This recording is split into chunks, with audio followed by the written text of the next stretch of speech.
أعوذ بالله من الشيطان الرجيم. بسم الله الرحمن الرحيم. شهد الله أنه لا إله إلا هو والملائكة وأولو العلم قائما بالقسط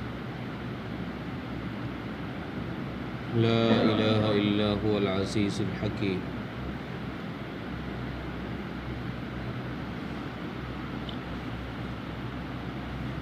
پچھلی آیتوں میں بھی توحید کو بیان کیا گیا تھا، اس آیت میں بھی توحید کو بیان کیا گیا ہے ایک خاص انداز کے ساتھ۔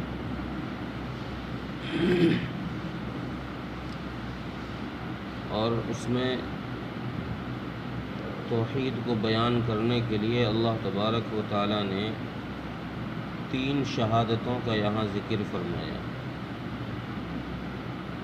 شہادتیں ہیں اس بات پر کہ میرے سوا کوئی معبود نہیں ہے، میں ہی معبود حقیقی ہوں، میرے علاوہ کوئی معبود نہیں۔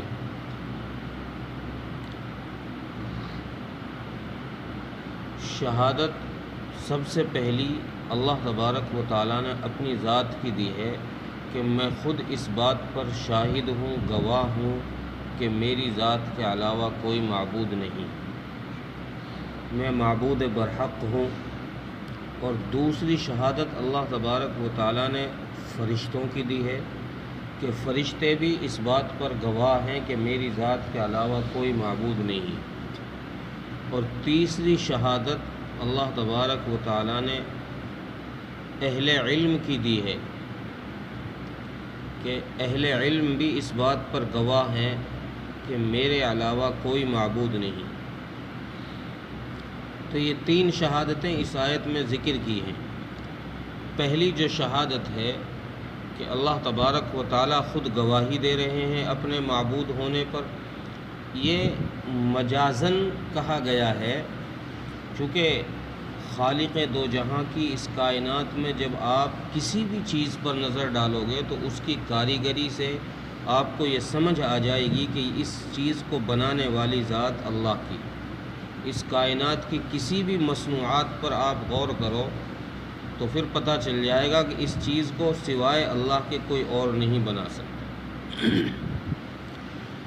اور اسی طریقے سے اللہ تبارک و تعالیٰ کی گواہی اور اللہ تبارک و تعالیٰ کے معبود ہونے پر یہ بھی دلیل ہے کہ رب ذوالجلال نے جو پہلے انبیاء بھیجے ہیں اور کتابیں بھیجی ہیں، آسمانی کتابیں، چاہے وہ کتابوں کی شکل میں ہوں یا صحائف کی شکل میں ہوں، وہ سارے کے سارے اس بات پر گواہی دیتے ہیں کہ اللہ کے علاوہ کوئی معبود نہیں۔ دوسری گواہی فرشتوں کی ذکر کی۔ فرشتے چونکہ اللہ تبارک و تعالیٰ کی کاریگری کو خود دیکھ رہے ہیں، مشاہدہ کر رہے ہیں، تو ان کی گواہی تو مشاہدے کی ہے۔ تیسری گواہی جو یہاں ذکر کی ہے، اس گواہی سے پہلی چیز تو امام بغوی رحمۃ اللہ علیہ تفسیر روح المعانی کے اندر لکھتے ہیں کہ یہاں اس آیت سے علماء اکرام کی فضیلت کو ثابت کیا گیا، علماء اکرام کی افضلیت یہاں بتائی گئی ہے کہ اللہ تبارک و تعالیٰ اپنے معبود ہونے پر گواہ بنا رہا ہے، تو گواہ ایسے شخص کو ہی بنایا جاتا ہے جو گواہی کے لائق بھی ہو، ہر ایک کو گواہ نہیں بنایا جاتا۔ اس لیے اس آیت سے ثابت ہو رہا ہے کہ اللہ کے علم میں اللہ کے نزدیک علماء کا مقام بہت بلند ہے کہ وہ اپنی گواہی پر اہل علم کو، علماء کو گواہ بنا رہا ہے۔ اچھا، یہاں ابن کثیر نے بھی اور امام بغوی نے بھی یہ بات لکھی ہے کہ یہاں اہل علم سے ہر وہ شخص مراد ہے، ہر وہ شخص مراد ہے جو مصنوعات دنیا پر اس کائنات کی چیزوں کو دیکھ کر خالق دو جہاں کو، یا پھر اپنے علم پر صحیح نظر ڈال کر اللہ تبارک و تعالیٰ کے معبود ہونے کو پہچان لے، ہر وہ شخص مراد ہے، خواہ وہ ضابطے کا عالم بھی نہ ہو۔ وہ سند کے ساتھ جو نصاب ایک عالمیت کا پڑھایا جاتا ہے، اس نے وہ نصاب نہ پڑھا ہو، اس نصاب کے نہ پڑھنے کی وجہ سے وہ اس آیت سے محروم نہیں رہے گا۔ اگر وہ صحیح معنی میں اپنے علم پر، جو بھی اس کے پاس علم ہے، اس علم پر صحیح نظر کرتے ہوئے اللہ تبارک و تعالیٰ کی ذات کو پہچان رہا ہے کہ ہاں وہی معبود حقیقی ہے، اور اس کائنات کی بنائی ہوئی چیزوں میں غور کر کے وہ اس بات کو تسلیم کر رہا ہے کہ ان سب کا بنانے والا ایک اللہ ہے، تو وہ شخص بھی اس آیت کے اندر داخل ہے۔ اس آیت کا شان نزول ایک بڑا اہم واقعہ پیش آیا، اور بڑی عجیب بات یہ ہوئی کہ ملک شام سے 2 یہودی مدینہ منورہ میں آئے۔ یہ جب مدینہ منورہ پہنچے تو چونکہ رسول اللہ صلی اللہ علیہ وسلم کی خوبیاں، آپ کی صفات، آپ کس جگہ پر رہیں گے، کہاں رہیں گے، کتنے دن رہیں گے، یہ ساری علامات اور ان شہروں کی ساری نشانیاں کہ وہ ایسا شہر ہوگا، ایسا شہر ہوگا، ساری نشانیاں تورات کے اندر بیان کر دی گئی تھی۔ تو یہ یہودی جب مدینہ منورہ پہنچے تو انہوں نے وہاں کے جو باغات دیکھے، وہاں کے حال چال، رہن سہن کو دیکھا، تو وہ جو تورات کے اندر آخری نبی کے جس شہر میں رہنے کی اور جس شہر میں بسنے کی بات تورات کے اندر کی گئی تھی، ان کے دماغ میں وہ آ گئی کہ یار یہ تو ایسا شہر ہے جس شہر کا تذکرہ تورات میں کیا گیا ہے کہ اس شہر کے اندر تو نبی آخر الزماں آئیں گے، یار لگ تو ایسا ہی رہا ہے۔ تو انہوں نے وہاں تحقیقات شروع کی کہ بھئی یہاں کوئی ایسا آدمی ہے؟ تو لوگوں نے بتایا کہ جی ہاں ایک بزرگ ہیں یہاں، ایک اللہ والے ہیں جو کہتے ہیں کہ میں آخری نبی ہوں۔ تو انہوں نے کہا یار ہمیں بتا دو اس کا پتہ۔ تو کسی کو ساتھ لے کر یہ رسول اللہ صلی اللہ علیہ وسلم کی خدمت میں پہنچ گیا۔ انہوں نے آپ سے پوچھا کہ کیا آپ محمد صلی اللہ علیہ وسلم ہیں؟ آپ نے جواب دیا ہاں میں محمد ہوں۔ انہوں نے کہا کہ کیا آپ احمد ہیں صلی اللہ علیہ وسلم؟ آپ صلی اللہ علیہ وسلم نے ارشاد فرمایا ہاں میں احمد ہوں۔ چونکہ تورات کے اندر آپ صلی اللہ علیہ وسلم کے دونوں نام مذکور تھے، تو انہوں نے کہا کہ اچھا اگر آپ محمد صلی اللہ علیہ وسلم ہیں یعنی نبی آخر الزماں ہیں تو آپ ہمارے ایک سوال کا جواب دے دیں، ہم مسلمان ہو جائیں گے۔ انہوں نے جب یہ بات کہی تو رسول اللہ صلی اللہ علیہ وسلم نے فرمایا کہ بھائی بتاؤ تمہارا سوال کیا ہے؟ انہوں نے کہا کہ ہمارا سوال یہ ہے کہ آپ یہ بتا دو کہ کلام الہی کے اندر، کتاب اللہ کے اندر سب سے بڑی گواہی رب کریم کے معبود ہونے پر کیا ہے؟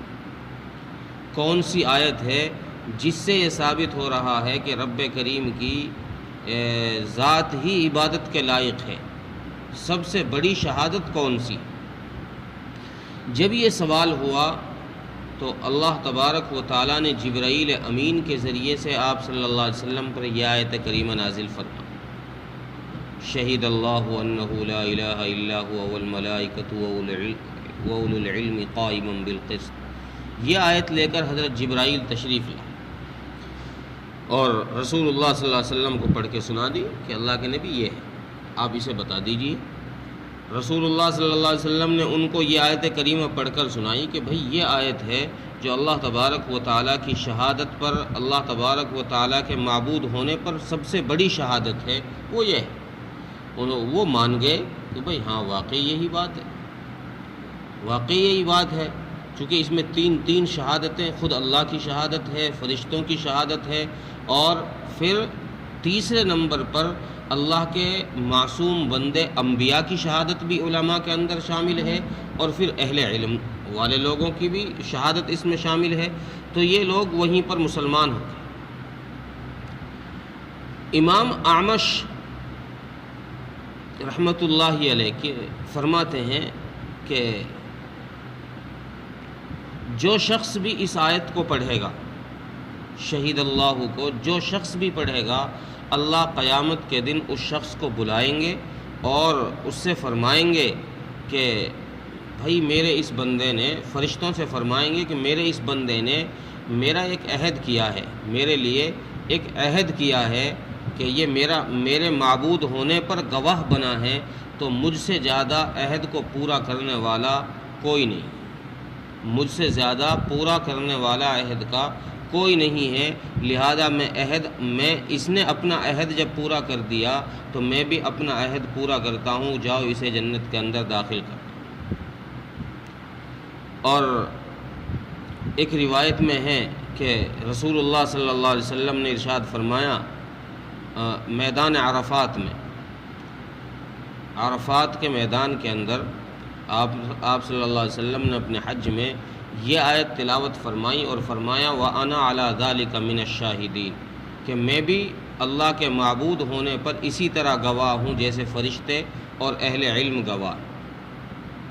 اور پھر یہ بات فرمائی کہ جو شخص بھی یہ کہے گا، اس آیت کو پڑھے گا اور اس آیت کے پڑھنے کے بعد وَأَنَا عَلَى ذَلِكَ مِنَ الشَّاهِدِينَ کہہ دے گا کہ میں بھی اسی طرح گواہ ہوں جیسے یہ گواہ ہیں، تو اللہ تبارک و تعالیٰ اس کی بھی بخشش کے انتظامات کر دے گا اور اس کو بھی ان گواہوں کے اندر شامل کر دے گا جن گواہوں کا اس آیت کے اندر ذکر ہے۔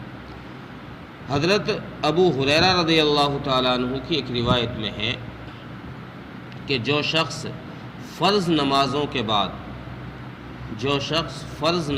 کے بعد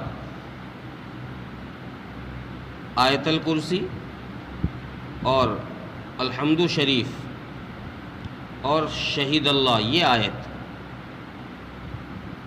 اور چوتھے نمبر پر قل اللہم مالک الملک تؤتی الملک من تشاء سے بغیر حساب تک، ان 4 چیزوں کو پڑھ لے گا، 4 آیتوں کو پڑھ لے گا، اللہ تبارک و تعالی اس کے سارے گناہ معاف فرما دیں گے اور اس شخص کے لیے جنت میں ایک مقام متعین کر دیں گے، جگہ متعین کر دیں گے۔ اور تیسرے یہ کہ اس کی 70 حاجتیں پوری کی جائیں گی، اور ان 70 حاجتوں میں ادنا درجے کی حاجت یہ ہے کہ اللہ تبارک و تعالیٰ اس کی مغفرت فرما دیں گے۔ تو یہ بہت بلند آیت ہے، بہت عظیم آیت ہے۔